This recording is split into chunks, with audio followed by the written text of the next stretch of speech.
Well, tonight, the spotlight is on the Rio Grande Valley and other border communities. Talk across the nation is focused on border security and immigration. Several high-profile visitors from Washington are making trips to our part of the border. Channel 5's Leslie Aguilar reports not everyone believes that's a good thing. Leslie?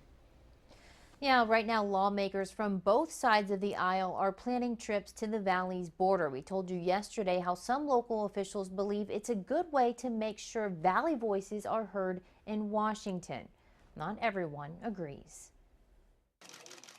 A lot of political faces we see on national news every day are now showing themselves in the Rio Grande Valley, each making statements about what should and should not be done here. It's like watching a bad movie and like watching it over and over and over again. Every 2 years, it seems like. McAllen Police Chief Victor Rodriguez is tired of it. They've got to get that photo op along the border standing like, here I am, and I'm here to save it.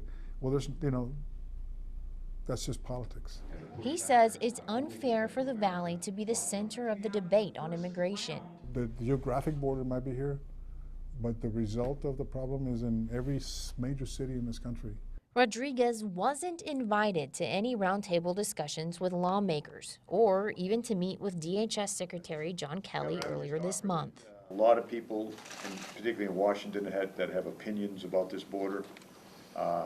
The only opinion in my view that counts right now are the people that work this border, whether they're Texas Public Safety or DHS. They only want to speak to federal agencies and to state agencies.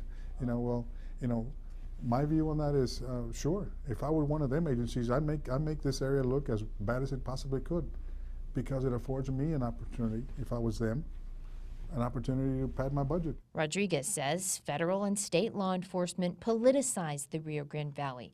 He believes data, statistics, and reports like this one are used to get funding, not to paint an accurate picture. I'm not going to speak to necessarily the content of any one particular report, but we obviously differ sometimes with that data. Rodriguez says skewed data will likely influence border and immigration policy now more than ever. McAllen will soon be home to a new transnational intelligence center. Information from municipal, state, and federal law enforcement agencies all along the border will be compiled there. Rodriguez hopes that center offers an alternative source of data and statistics that will hopefully not be politicized. Reporting live in our Hidalgo County newsroom, Leslie Aguilar, Channel 5 News at 6.